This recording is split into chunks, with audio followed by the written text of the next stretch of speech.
Bonjour. Mercredi 1er avril, la nouvelle est tombée. L'article en une d'un grand journal français était bluffant. Il n'y a pas d'autre mot pour le décrire. On y annonce tout ce que les économistes libéraux réclament depuis des années, tout ce que l'OCDE et l'FMI rabâchent sans relâche.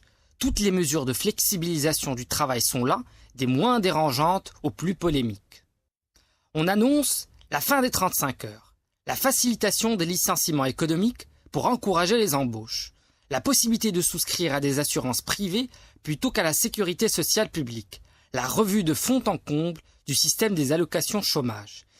Cette annonce aurait fait tomber à la renverse n'importe quel économiste qui se serait demandé s'il est bien réveillé.